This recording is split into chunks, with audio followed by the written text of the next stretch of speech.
Okay, good afternoon, everyone, and welcome to the Newsroom Pub. I'm Maryann Lazarski, president of the Press Club, and this is awesome. Again, if you didn't get food and you'd like to order something, Lexi is here, and she can help you do that. So I'm happy to be here today with Professor of Law and Public Policy and Director of the Marquette Law School Poll, Charles Franklin. He has been the director of the Law School Poll since its inception in 2012. And since then, the poll has been recognized as a definitive source for information about public opinion in Wisconsin. Today, Franklin will present an analysis of the results of the November 5th election, focusing on the presidential and U.S. Senate races. Before we get started, I always would like to thank our event sponsors. Our presenting sponsor is Spectrum News 1, and our supporting sponsor is We Energies. I'd also like to thank our event partner, WisPolitics.com. WisPolitics.com partners with the Press Club for this luncheon as part of its ongoing event series in Milwaukee, sponsored by UW Milwaukee, Wisconsin Academy of Global Education and Training, 1125 at Pabst, Medical College of Wisconsin, Commercial Association of Realtors, and Spectrum. And now I'd like to introduce our media panel for today. AJ Bayapur from CBS 58 News, Charles Benson, TMJ4 News, and Matt Smith from WISN TV. Please now welcome Charles Franklin. I'm gonna get this out of your way.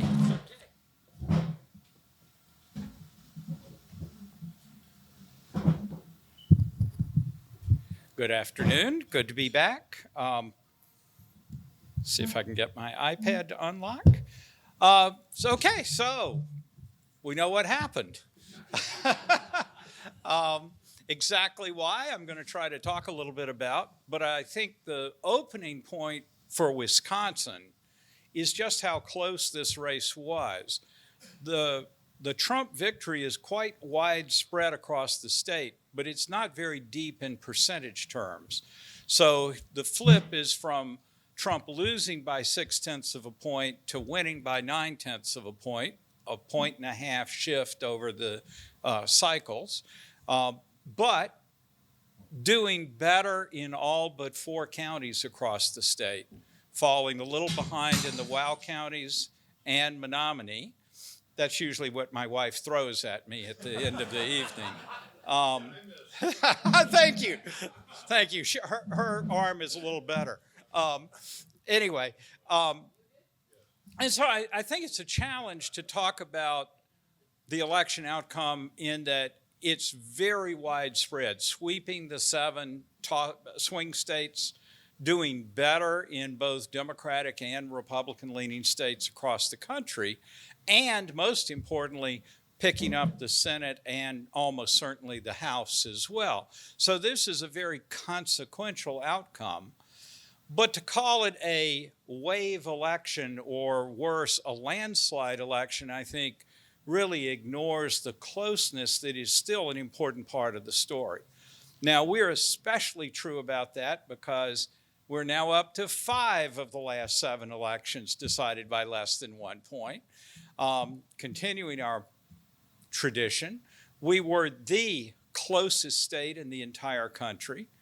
And yet, despite all of that, we added yet another 100,000 plus new voters or additional voters this time. So we're still not sick and tired of elections and staying home. So in those ways, we're a little different from a lot of the country where turnout either didn't go up at all or maybe slacked off a little bit. A lot of the discussion of the election, understandably, but especially after the election, has been 10,000 opinions about what went wrong for the Democrats, fewer opinions about what went right for the Republicans, which I think should be part of the story as well. But to the extent that those commentaries focus a lot on Democratic messaging, I want to push back on that. I think the fundamentals of this race were set 2.5 or 3 years ago with high inflation, with the public with a negative view of the economy, despite some other economic indicators that were pretty strong. The inability of the Biden administration to make Bidenomics a positive slogan, despite efforts for a while. And then Harris comes in and in a short period of time brands herself as somewhat independent of that, but she can't escape it entirely. And of course, the famous quote, "I wouldn't change a thing," is a clear example of failing to separate. But I think take away all of that rhetoric and in our polling, but the national polling is very similar to this, we had 38% saying the economy is the most important issue, and Trump has a 10-point advantage on that. We have 15% saying that abortion is the most important issue, and Harris has a substantial advantage on that. But 15% is a lot less than 38%.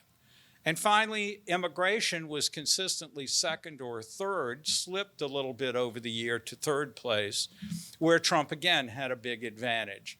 And those things were baked in throughout the period of the Biden administration. They weren't creations of the campaign, let alone the last 3 months of the campaign. And so rhetoric matters. I don't dismiss that, but these fundamentals were built in there. And if the Biden administration had found a way to deal with them earlier, then maybe you would have had a better result or a different result from their point of view. But it would have been incredibly hard. Also, I didn't explicitly mention it, but Joe Biden's job approval here in Wisconsin has been between 41 and 43% for 3.5 years. Presidents and presidents' parties rarely get reelected when their job approval is that low. And again, that was utterly foreseeable for literally the last several years, that if that didn't move, he or his party was going to be at a deep disadvantage going into the election. And of course, that's exactly what it turned out to be. Last thing, and then I'll toss to you guys, is when you look at, you've, I'm sure all seen the New York Times arrow plot showing the counties moving almost all in a red direction with a few exceptions.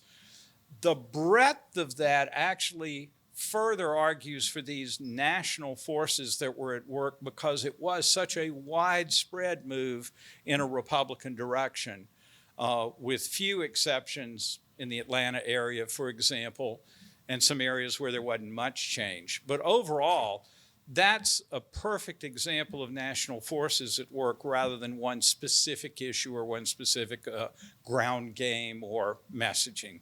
So I'm going to stop there and let you guys take it away.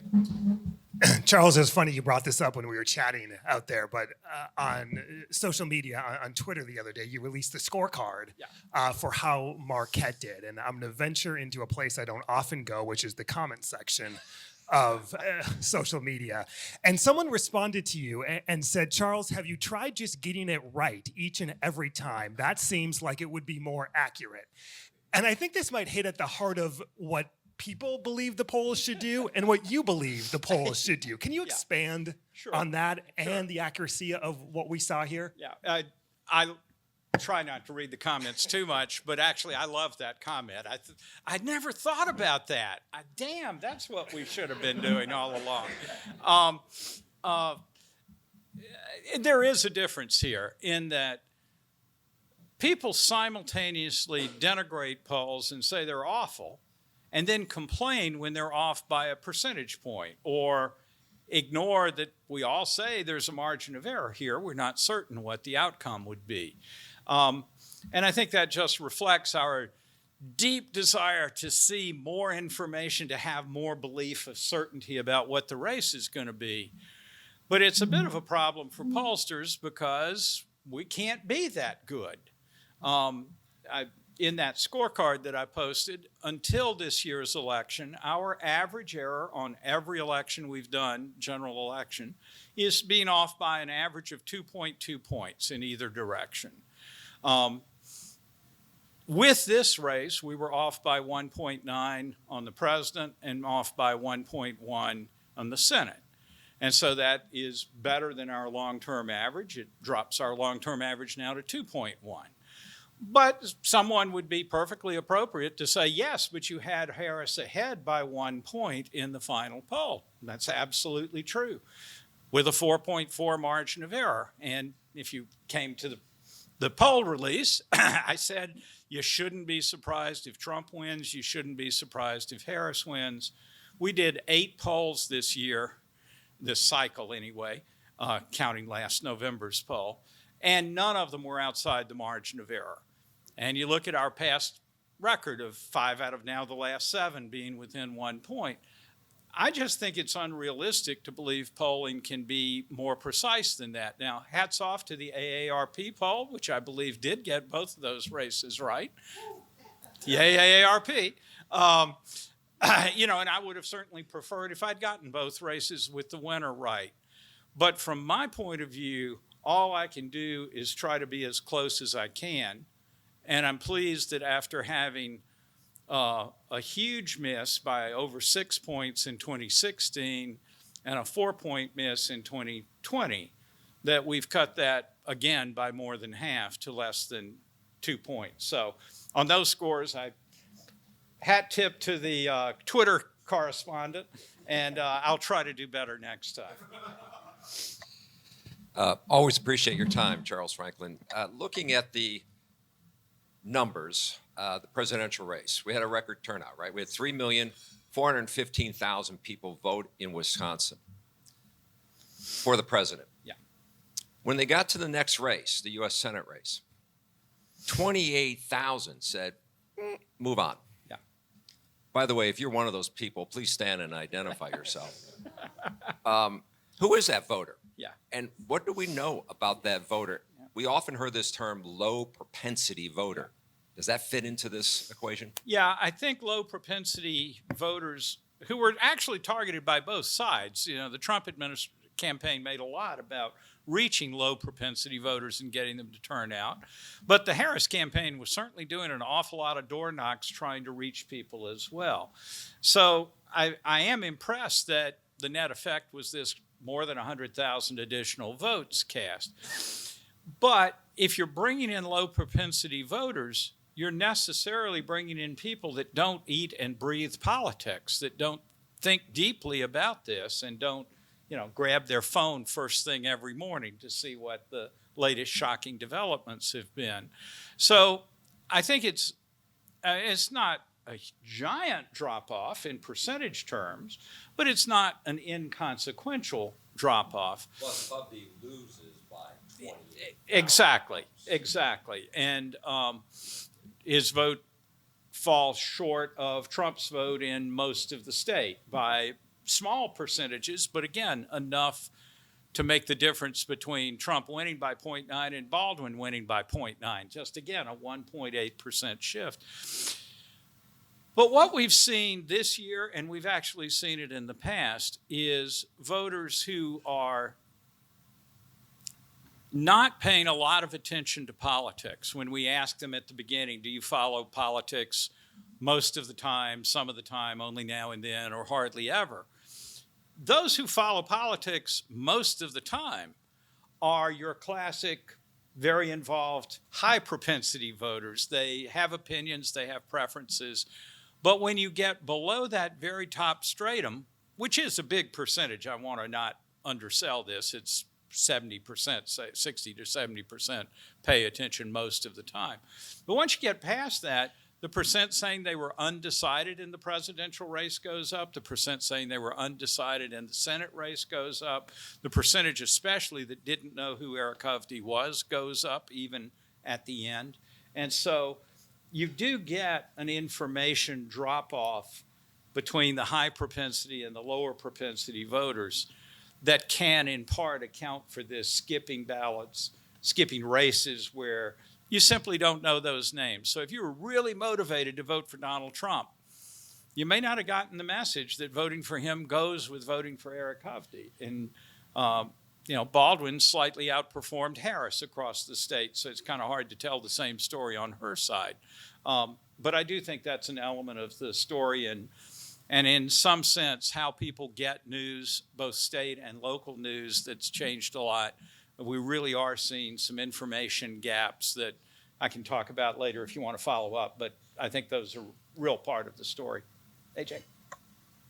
Yeah, and thanks for doing this, Charles. But picking up on the Senate race, to what extent did your polling pick up on this phenomenon, so to speak, where Tammy Baldwin performs better than the party itself, perhaps, in so many parts of the state? Not just necessarily Milwaukee and Dane County, but some of these key counties. Sauk County might be the closest thing to a bellwether county. She won Sauk County. Trump won Sauk County. Yeah.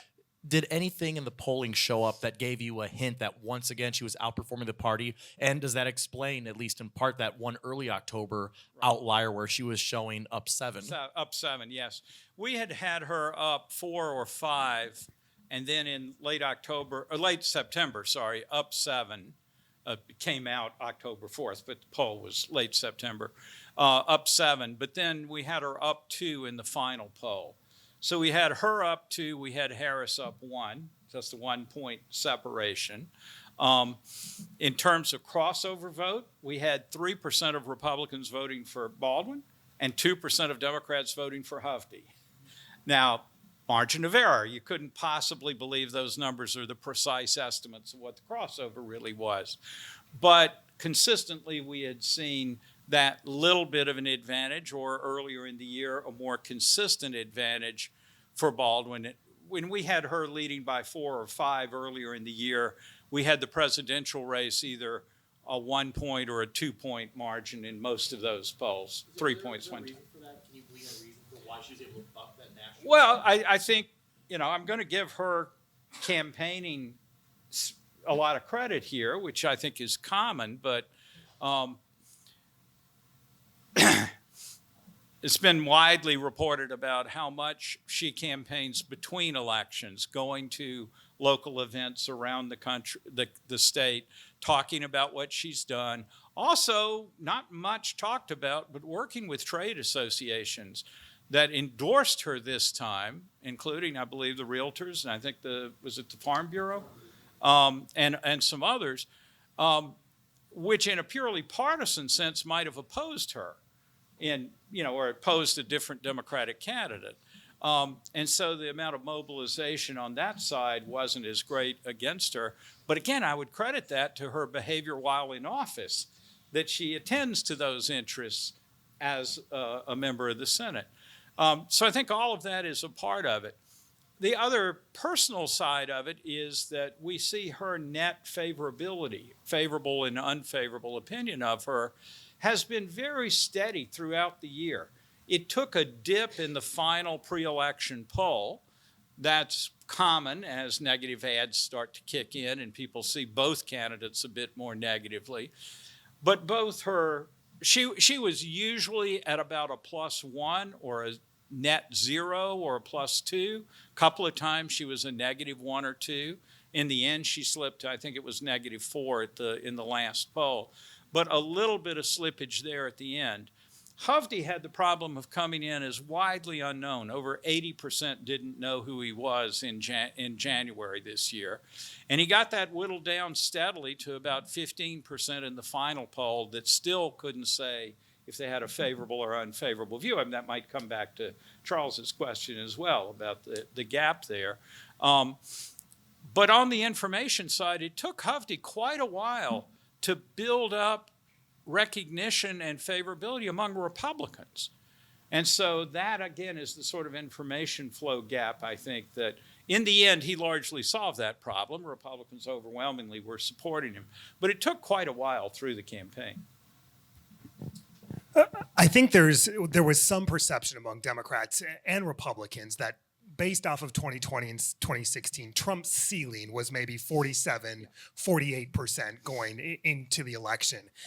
Can you bring us inside what happened here in the state, especially when you saw he underperformed in the WOW counties? Yeah. How did he win? Yeah. Well, underperforming in the WOW can be made up by overperforming everywhere else, and that is simply the way to look at it. We have a precinct level, ward level map of the state and the change from one year to the next. It's on the Marquette Law School blog, faculty blog, if you want to go find it, since we don't have a projector here. And it's just shades of light pastels But most of those light pastels are a small shift in a Republican direction. And the exceptions that stand out are indeed the WOW counties and Menominee County. But that's, I think the key thing is, I got to come back to what's driving the election were the economy, to some extent immigration, to some extent in the other way, abortion. But those netted out to giving Trump widespread advantages pretty much everywhere by this much, but this much was enough to flip the state. And I think those were real issues. There was a lot of effort from Democrats to message on the economy by saying, but look at the aggregate statistics, look at GNP, look at unemployment, even look at real wages. But through the year, we had seen this negativity about the economy. One that I put in the presentation at the last release pretty early up because I wanted to touch on these things is people's personal financial situation. During the last 2 years of the Trump administration, including 2020 during the pandemic, 60% in Wisconsin said they were living comfortably. And in the last 12 months of the Biden administration this fall, it was 44 or 45%. So that 15% drop in the sense of personal well-being is damned hard to argue your way out of by showing somebody a bunch of economic statistics. And I think that, again, goes to Matt's question of how is this a widespread win? It's because inflation had affected a lot of people. Now, some people said, despite that, I'm still voting for Kamala Harris with enthusiasm. But the net effect was to pull down that Democratic vote at the margin anyway, and to boost Donald Trump, because people did look back on it in a fairly positive light. And they said it at the time, that 60% during his administration versus 45 now. But in retrospect, we asked people, did they approve or disapprove of the job Trump did as president? 47% said they approved, 52% said they disapproved. That incidentally was exactly the number in our final pre-election poll in 2020, neither better nor worse. But for Joe Biden, it was 42%, 43% actually, and had been down there the whole year, while Trump had been steady at about 47%. So people didn't go into the election with an overwhelmingly negative view of him, a little bit negative, but not nearly as negative as their view of Biden. I think it's fair to say that the Harris campaign was hoping there would be a Liz Cheney effect, a Charlie Sykes effect as well in Wisconsin. When we drill down again in the WOW counties, I look at the comparison.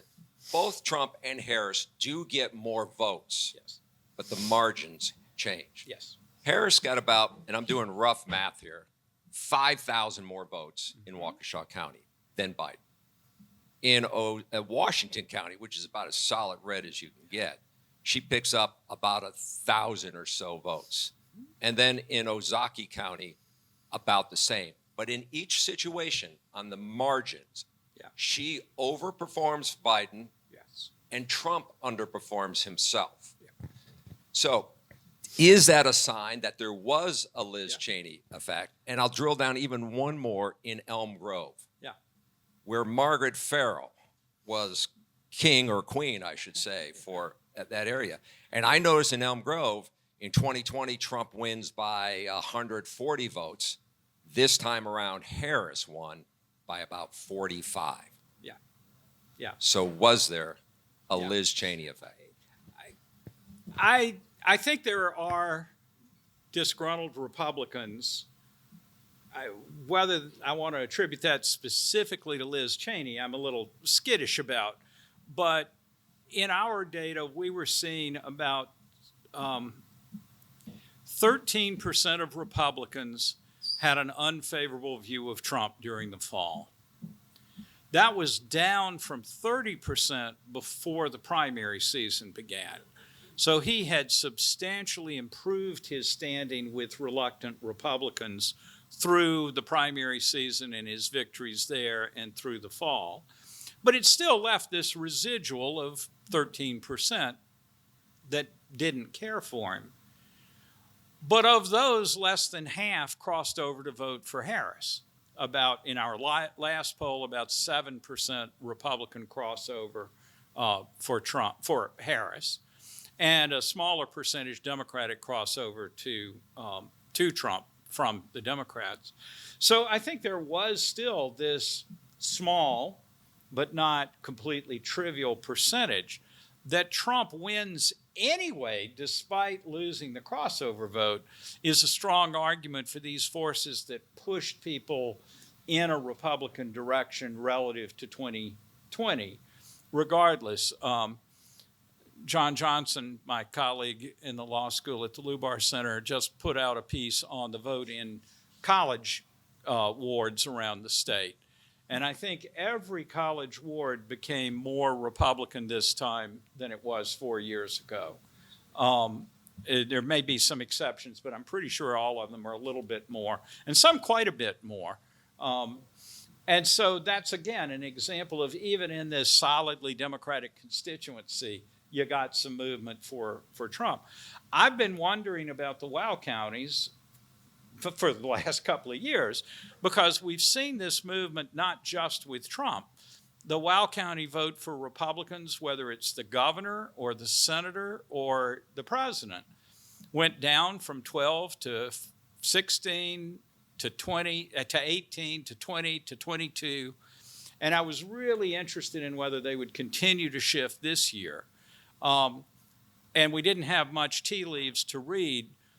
On the constitutional amendments in August, we saw Waukesha vote yes at like 59%, I believe it was. Ozaukee was tied at 50-50. And Washington was the most yes percentage in the state at 65.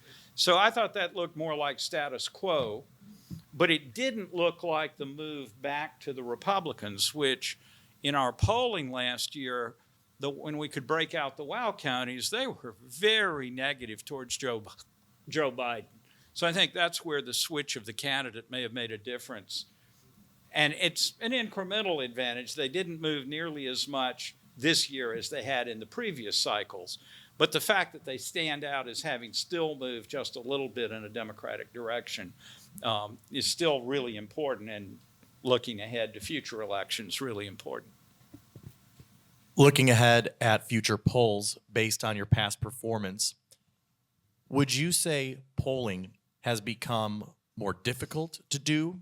And if so, how are you overcoming that to be more accurate than you were 4 and 8 years ago? Or if it's not getting more difficult, what are those? You can put that one aside. It's definitely Okay. getting So more difficult. so then if it is getting more difficult, why is it getting more difficult? Yeah. And then how are you overcoming that to be more accurate than you were in 16 and 20? Sure. So we did make substantial changes after the 2022 election. Those were driven more by cost than by accuracy. In 2022, we actually were off by an average of 2.2, exactly our long-term average. But as I'm sure you all know, people don't answer their phones so much anymore.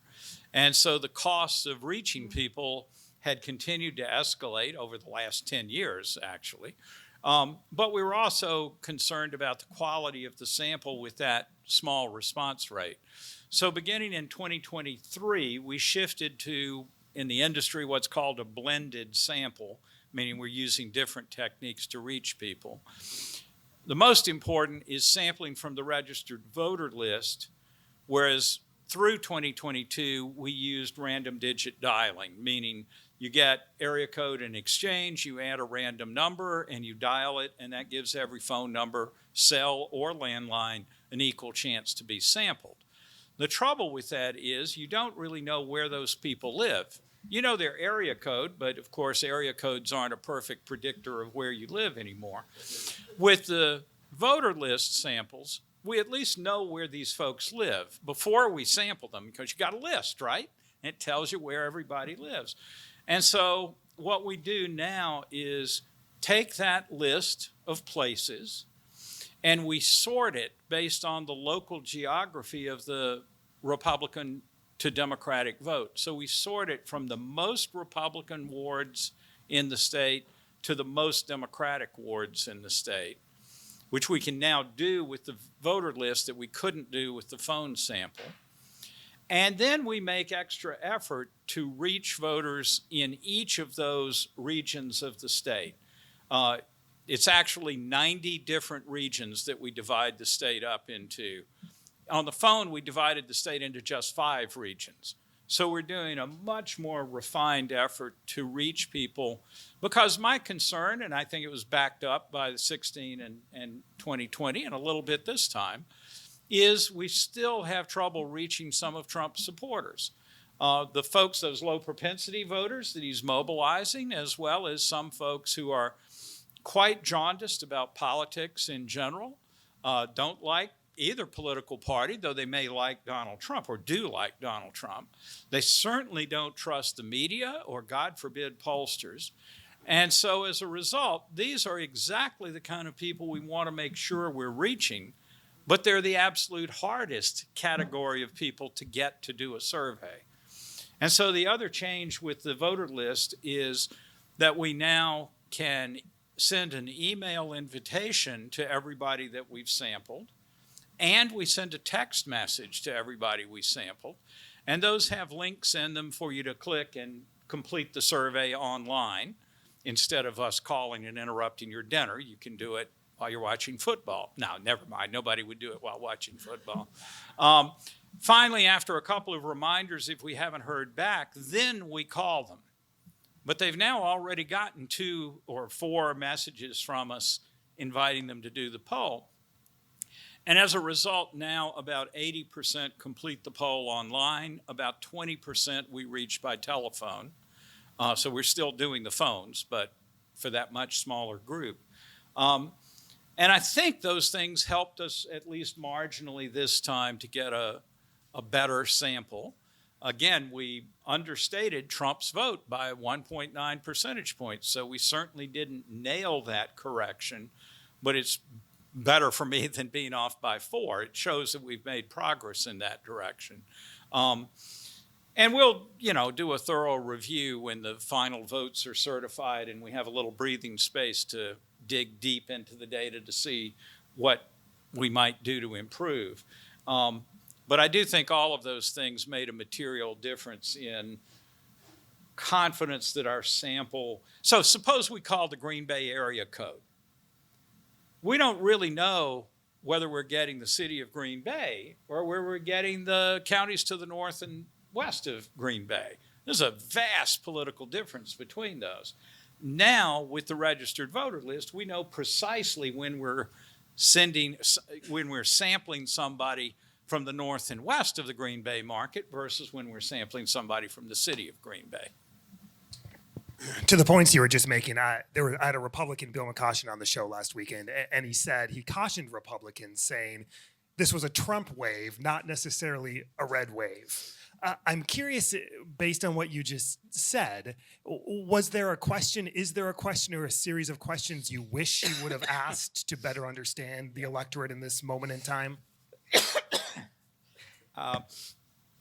I'm sure if I had it to do over again, I could try to come up with something. But I actually generally feel we asked the set of questions that I feel comfortable with. Let me put it this way.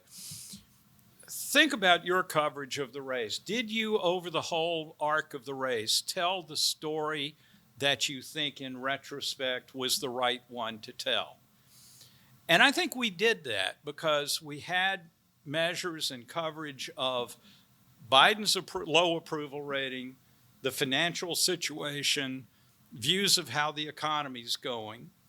We asked about 7 different political issues, including the economy, abortion, immigration, but also health care, Medicare and Social Security, the Israel-Hamas war, and free and fair elections. We asked about all of those every time. And we asked which of those is most important to you. And the thing I mentioned earlier came out and stayed true the whole year. The economy was always the number one issue, rising slightly from 31% to 38% at the end. Abortion was steady at 15% the whole time. And immigration fell a bit from 21 down to 13. But who was better on those issues also remained steady all year. Trump was better on the economy and immigration, better on the Israel-Hamas war, and actually a little bit better on foreign policy. Biden and then Harris was better on the others. And those didn't change when we switched candidates. So the stability of what people cared about and saw as who was better really didn't shift much over the time. And so I think that was an important part. The other thing that I haven't mentioned is we asked a lot about personal characteristics. And consistently, Harris was seen as having the right temperament by a good margin, being honest, being intelligent. Trump was seen as better on having a strong record of accomplishments as president, slightly better on being a strong leader, but only by about 5 points. But he also had the disadvantage of 61% said he'd behaved corruptly. And so the personal side of things probably favored Harris a bit, but the issue side of things consistently favored Trump. And the thing I generally would say at these releases was, so the question is, which of these ultimately becomes the more pivotal thing for people in their voting choices? At the end, we asked, of the issue you say is most important, whatever that issue is, who's better? 46% saw Trump as better on that most important to them issue. 43% saw Harris as better. So again, you come back to these more persistent forces, especially the economy, as playing a big role in that.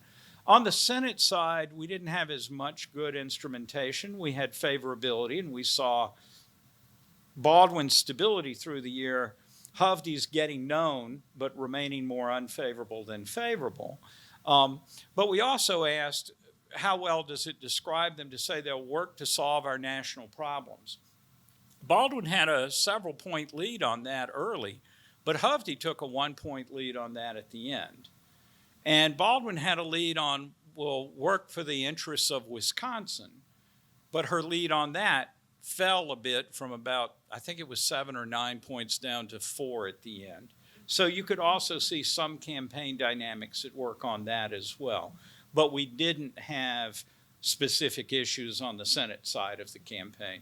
And finally, while we asked people how much they liked each of the candidates, and we looked at where there was, double haters and other kinds of mixed results, we didn't have good questions specifically about why are you voting for Trump and for Baldwin, or Harris and for Hovde? Because it was such a small group of people, I don't think we wouldn't have even been able to report it, because it would have been based on a couple of dozen people with a margin of error from 0 to 100. So that's the sort of answer. So I don't know if I have a question more than a wandering thought here on Wisconsin politics. It was 100 years ago, 1924, when something extraordinary happened in Wisconsin. A third-party candidate won in the presidential race. Happened to be a famous son of our state, fighting Bob LaFolle. I don't know if he's on one of these things signed here in the room. So I guess I'm leaning towards independent candidates have generally not won in Wisconsin, but it seems like they have an influence on the outcome of the elections. And you polled extensively on this issue. And I'm wondering, are we unique in the country in terms of that impact of a third-party candidate? And just one of those anomalies that I watched, because we were all following what was Bobby Kennedy Jr. doing, what impact would he have? And I think statewide he ends up getting less than 0.5%. But if you go to this tiny little county called Adams County, both Harris and Trump underperform because Bobby Kennedy Jr. gets 2.5% of the vote there, 5 times the statewide average, right? Why? But so where is this independent voter, and how influential are they? Yeah, I think, well, okay, let's just say right off, you've got Jill Stein and De La Cruz and West on the left, and Kennedy, help me, the Libertarian, Chase Oliver, and Terry, the Constitution Party on the right. So we did on the presidential side have people on the ballot going in both directions. On the Senate side, though, the Libertarian and America First candidate more obviously leaning towards the right. And not to, sorry, No, that's okay. Those two, I think, got more third-party votes Yes. than all of the ones you just listed Yes. on the presidential. Yes, I believe that's right. So the first thing to say is you qualify for the ballot, you get a place on the ballot. It would be a little undemocratic, small d democratic, if it didn't work that way. We have rules for getting on the ballot. We have ways of challenging candidates getting on the ballot, and God knows those rules are used a lot. Not always successfully, but the challenges occur. So I think, if we didn't have any third parties, it would clarify the choice between Democrat and Republican. But that would be a very strange electoral system for us to actually adopt. Now, yes, those parties are used, third-party candidates are used strategically. You saw both parties trying to help third-party candidates get on the ballot. And I, sort of shake my head, but hey, that's politics. And, there's not really a solution for that if you still want to allow people to compete in elections. So that much, I think, is straightforward. You think of Adams County, which is interesting because Adams is one of the counties that has moved the furthest from being Democratic-leaning to being ruby red now. But I think, without being able to show you the statistical regression coefficients, that we have places in the state that are very anti-partisan, at least in relative terms. And those are places where third-party candidates can get a bigger percentage of the vote as part of the rejection of the two established parties. So I also looked at every third-party candidate from 2000 through 2022, actually. And in almost all of those elections that were close, the third-party vote was greater than the gap between the Democrat and the Republican. But in almost all of those cases, the third-party voters would have to go more than 65 or 68% in favor of the losing candidate in order to flip that election. And in many cases, it'd have to be in the 70% range. Now, it's just false to think that every third-party voter would 100% go for the losing candidate to overturn that result. We will never know, of course, because those folks chose not to vote for the Democrat or the Republican. So I do think third parties have some influence at the margins. I am, in fact, suspicious that they alone have tipped any of our recent elections, because you just do the math and it takes this, I hate the term, but it is truly a super majority of them, over 65%, to flip the race. So I don't think there's a lot of evidence that it really determines it. But in the end, my answer is, this is the will of the voters. And for God's sake, let's celebrate the will of the voters. Is it an outlier for Wisconsin, or is that unique across the country? I don't think we're unique. I think there are pockets of stronger third-party votes, but I'd have to say I couldn't tell you precisely where those places are. I do think third parties are eating into anti-government voters. And so to the extent that Trump and the modern Republican Party has a significant anti-government contingent within the party, those third-party candidates are a little bit of a greater threat to Republicans, though certainly Jill Stein was overtly trying to use the Israel-Hamas war as an inroad against Harris. One of the more notable shifts over the last 8 years has been in the poorest 20% of Wisconsin's wards. That was so heavily Democratic leaning. It still is to an extent, but when you're going from plus 19 to plus 12, how easy or difficult is that to detect? You're trying to get a more representative polling sample. Right.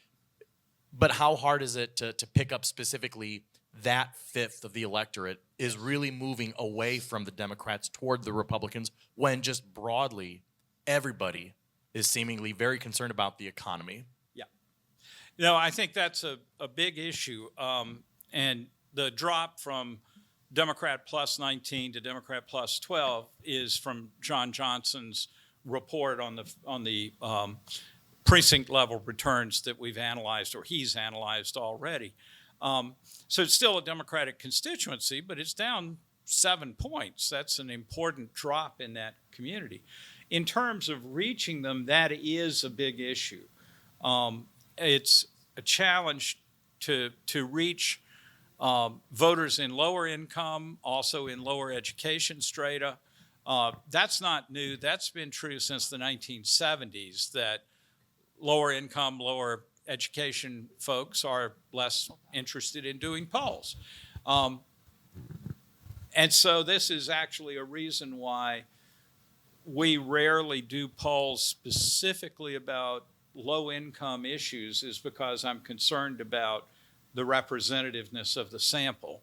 Also, our polls are all of registered voters, and you're also talking about a demographic group where voter registration is lower. So for those kinds of analyses, we go to census data instead of relying on the polls. But from the point of view of representing public attitudes, it is still a challenge.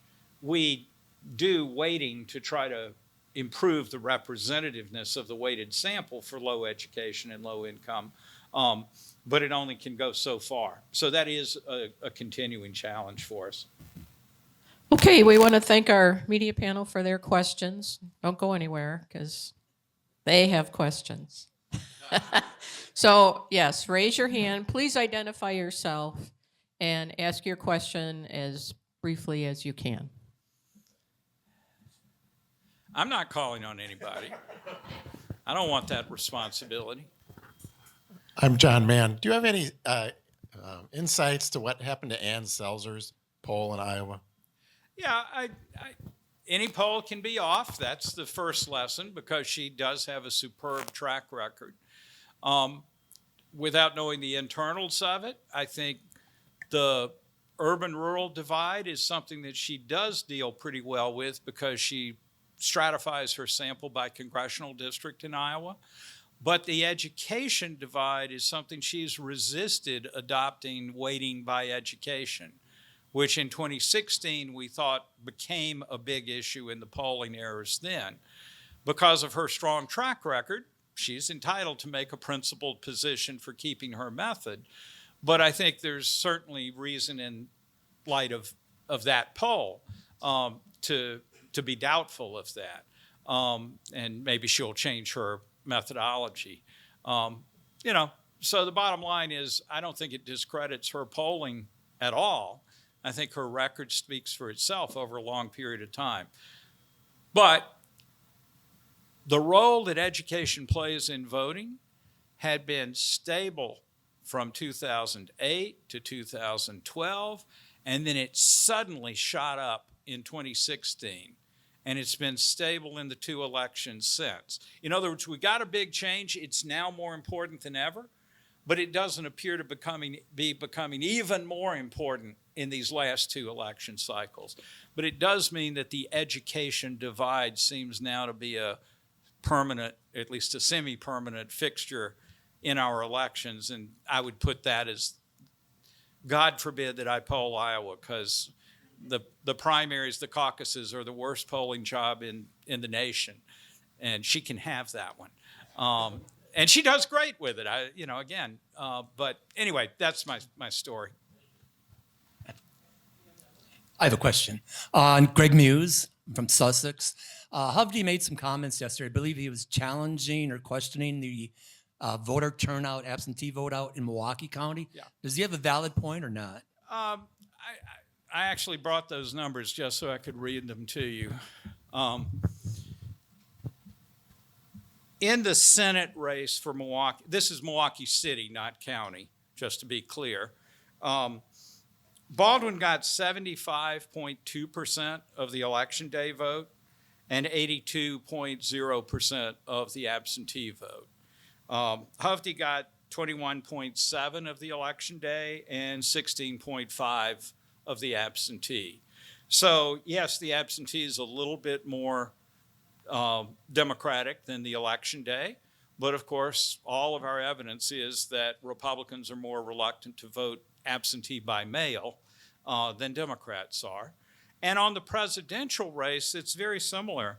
Harris got I'm going to round these and quit giving you the decimal points, 74% of the election day, and she got 81% of the absentee.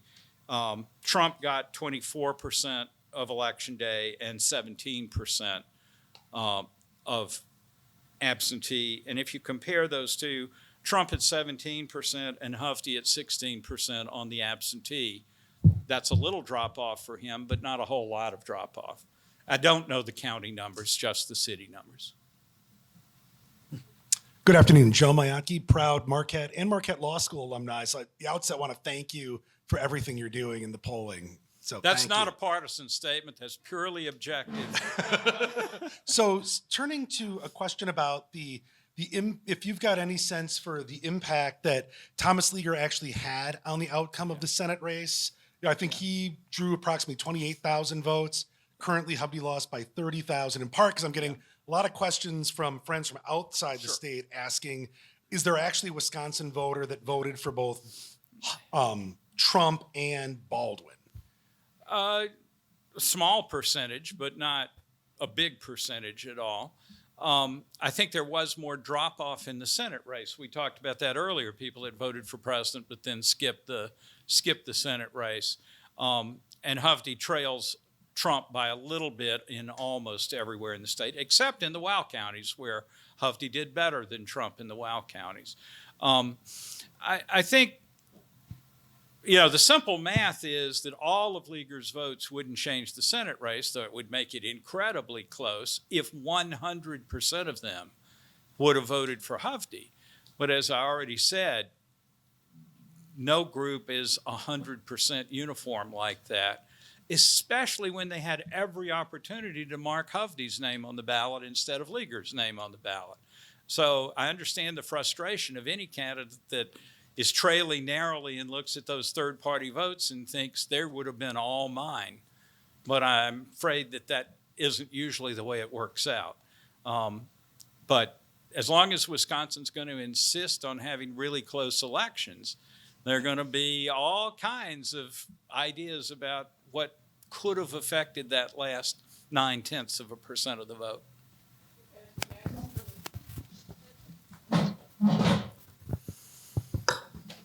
Hello, Leslie Spencer-Rare, ARP Wisconsin. So being ARP, I of course have to ask, and maybe it's too early to disaggregate the data, but can you give us numbers on, for example, seniors, however you want to define them, over 50, over 65 voted? And I also have an interest in, the whole Latino issue, that Latinos voted more for Trump than before. Thank you. In our ward level analysis, looking at the age in each ward, the Republican share of the vote for president, I'm only talking about president, though it's true of Senate as well, gets bigger with every increment in age. We divide the state into 5 quintiles, 20% in each group. It rises steadily across age groups. So that holds up, has not shifted a whole lot over the last cycle since 2016, but that age gap is really steady and regular. On the racial side, when we look at the wards that are majority black wards, have gone in 2016 from being a net 84% more Democratic than Republican. So that's the gap, that's the margin between the parties. Net 84 down to a net 79 this year. So a 5-point decline from 2016 to 2024. But in the majority Hispanic wards, they've gone from a net 61 to a net 42. So now that's still a Democratic majority, but it's a 42 margin instead of a 61 margin. So help me, 19% shift on that.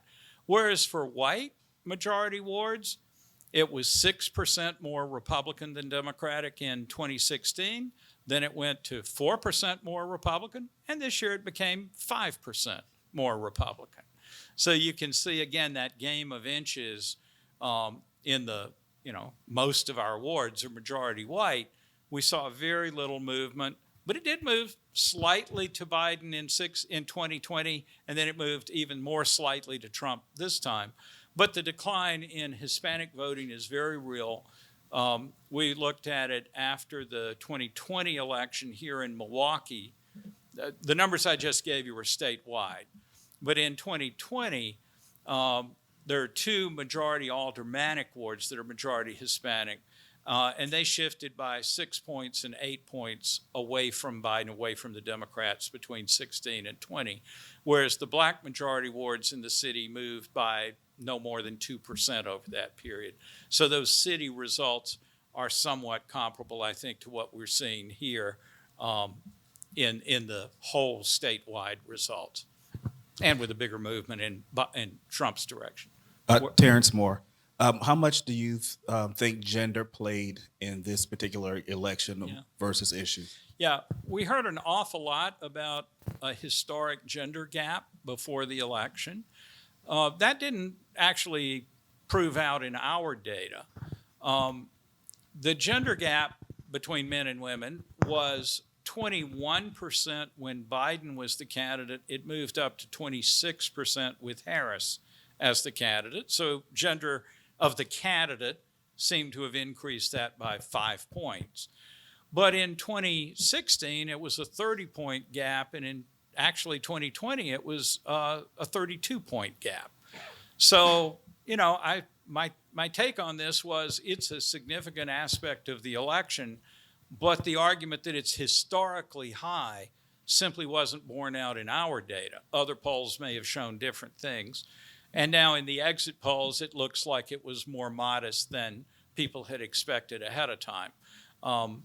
What was significant, I think, and still remains, is that women are substantially more Democratic in their partisanship than men are. A little over 50% of women say they identify as a Democrat. A little over 50% of men identify as a Republican. And it's not all of the rest in the other party, because there's a good chunk of independents in there as well. So there is this gap that's built in by partisan preference that guarantees a gender gap in elections, regardless of who the candidates are, regardless of the issues. Bruce Davidson, can you offer any insight as to why the university college precincts shifted red? Other than telling you what I just told you about the shifts, I can't specifically point to it. I will say, and this is not based on my data, I should hasten to add, but national data suggests pretty strongly that young people put the economy as fairly high important issue for them. Now, that didn't invert their ideology, which is more democratic and more liberal, but it certainly was yet another headwind for Democrats. And as I say, I am confident that our data are right, that those campus wards shifted more Republican, and that national polling data on the importance of the economy to young people is certainly well established over the whole year. So that's my best guess on this. There is lastly the Israel issue, where campus protests and so on were very prominent in the spring. But even among people under 30, we never saw more than about 7% say the Israel-Hamas war was their most important issue. So it could have made a difference at the margins there as well. But I think the economy was much more highly ranked and is a better bet for why you would see that shift. People stereotype young people as uniformly Democratic and liberal, and on the margins they are. But they're moved by these issues as well and can become more or less Democratic given the election circumstances. I'm not sure where the mic is. Okay. Nicholas Weiberg, could you offer any insights on the Democratic candidate not being on a primary election? No, the closest we came was we fielded a poll the week that Biden dropped out. So Biden dropped out on Sunday. We put a poll in the field on Wednesday.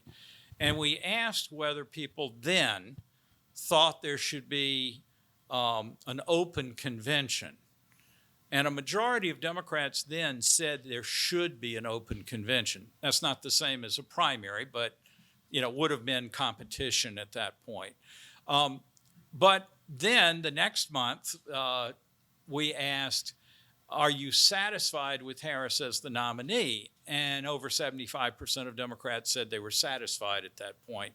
So there was certainly some feeling for an open convention right at the beginning of her campaign, but it didn't seem to leave a lingering big dissatisfaction among Democrats. Now, Republicans answered differently, but how much of that is partisanship guiding what they had to say versus sort of a more principled position about whether there should have been a primary. I mean, at that point, and from my point of view, it was too late. If Joe Biden had announced after the November 2022 elections and it said, we did pretty well in these elections, I will be a one-term president, and step aside now and open the door to a full primary process, we'll never know what that would have done. But I think at the late point of July 21st, I believe it was kind of too late to rewind the tape and have a full competitive process at that stage. Sue Reardon here. I have a media-related question, since this is a media audience. I was intrigued by a section where in your polling you were isolating the different issues and asking people what was important to them. And I took, just as an example, the immigration and border security area. And I was really shocked because it said that for Republicans, they ranked that as a 25. Yeah, right. And then independents were 8 and Democrats were 1. Yes. And I thought, why was that? That's the disparity between those two. And then I began to think, well, where are they getting their news? Yeah. And I thought, okay, well, if you were watching Fox News, they have been hammering at the immigration issue for the whole term. For 4 years, they've got reporters down there. It's on every night. If you were just watching, say, CNN or that was your primary one, downplayed, not very much at all. Then I went to see, well, okay, what happened on election night and where were people getting their news about the election? And this is a national poll, but I thought, wow, there was a 32% drop in watching the 3 major cable stations. 32% drop from 2020 to 2024. Okay, then by contrast, there was 40% of those between 18 and 29 got it from TikTok. Yeah.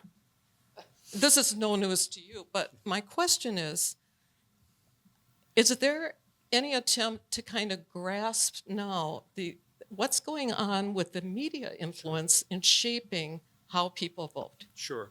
Let me give you a contact. Try Mike Wagner at the UW School of Journalism and Mass Communications and his colleague Devon Shaw, who are doing magnificent work on media use and the information ecology here in the state. So they would be great people to talk to on this. We have sometimes asked what news you use. The trouble is people pick their news. And so if we see that Fox viewers think immigration is more important, is that because Fox told them to believe that, or is it because they already believed it and they picked Fox for their news source? And so I tend to not ask that question very often just because I don't think it helps us understand the causal effect here. Though it's always interesting, it's the easiest story in the world to write because you'll always get a giant gap between Fox viewers and CNN or MSNBC. But it just doesn't prove that it was the news they were watching rather than the attitudes they had that made them pick those things. So I think that's an important element of it. The other part on immigration, though, is we've spent the whole year asking questions. I don't think they've ever been reported, but they're in our releases every time, about whether you favor the deportation of immigrants in the U.S. illegally.